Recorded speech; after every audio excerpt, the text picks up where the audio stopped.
Hello, guys. This is Tiago Moshe, and I'd like to help you navigate through some of the headlines that I came across in the past few days. And because I want us to remember some of the vocabulary that we may have seen before and that it keeps appearing on the news. Okay, so as we know, a dramatic increase, we synonyms for dramatic increase are plummet and surge. We do not use dramatic before those words because it seems redundant. It's already a dramatic increase, plummet, and a dramatic increase, surge. Now, a dramatic decrease, on the other hand, is plunge. Okay, so we saw some classes ago there was a surge in the number of Netflix subscribers. Remember that? Now, generally speaking, some other synonyms to decrease is drop, fall, or decline. We can say there was a slight decline, or the adverb slightly decreased, or dramatic as we saw above. And to increase, grow, or rise. I don't know if you've seen before, but flick is a synonym to movie, and we have what we call chick flicks.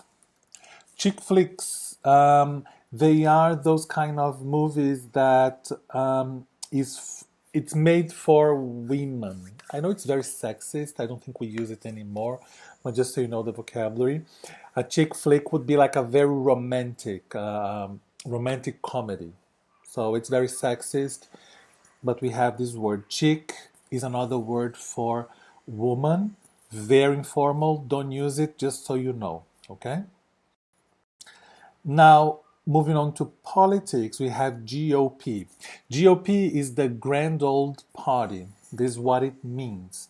And it's in the United States, the Republican Party. Okay, so in many news, if you scroll down here, you can see GOP appearing, you know, all over the place. See many GOP leaders. So instead of saying Republican leaders, they put GOP. Okay. Um, Again, when they founded the party, they found it, the Republican Party was called the Grand Old Party. Now, what I want you to do, if you scroll down here, and you're going to have the Evernote link um, on the video, and below you can see it.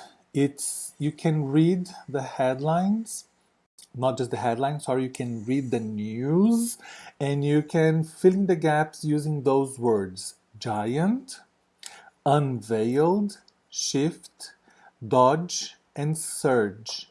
Do you remember what they mean before we go down?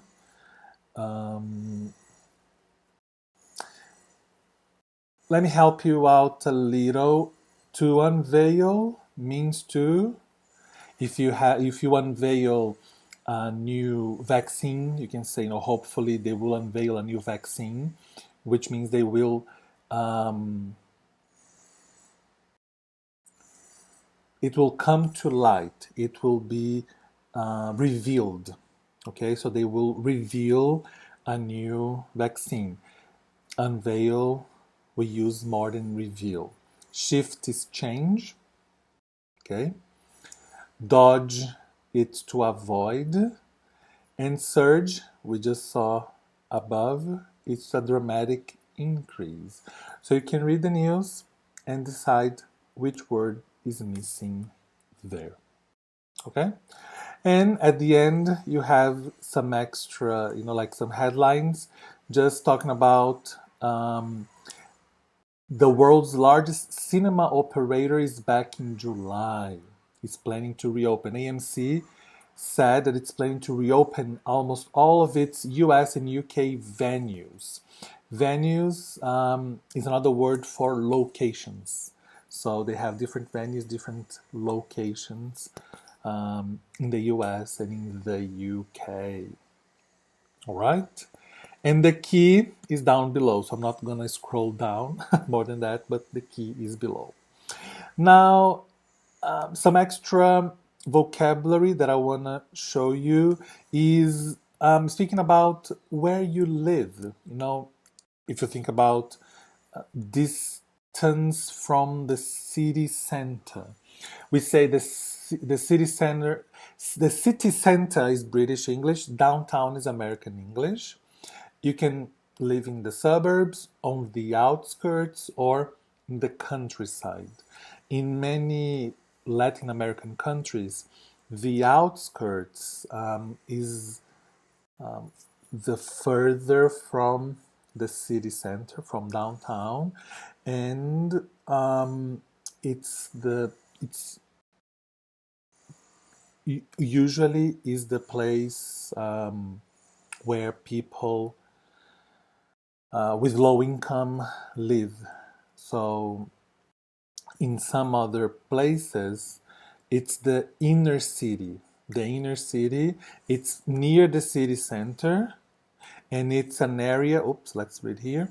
It's an area near the city center or downtown, especially when associated with social and economic problems. So in Latin American countries, we usually find it on the outskirts.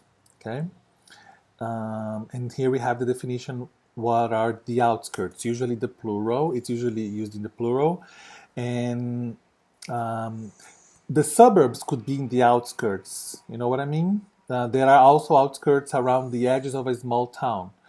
But in Latin American countries, tends to be the most dangerous part of a city.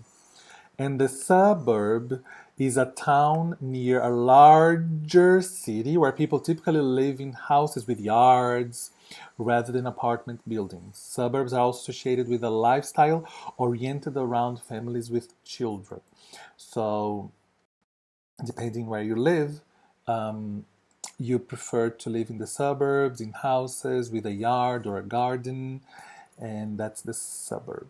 Okay, again, in Latin American countries, we use this word with a different meaning. In Brazil, we use it, but we know that it's different. Okay, so where do you live? Um, Let me know, and don't forget to do the news headline exercise for today. Okay? Thank you so much. And if you have Evernote, you can actually copy these onto your Evernote. Okay? So thank you so much. Have a great day and see you next.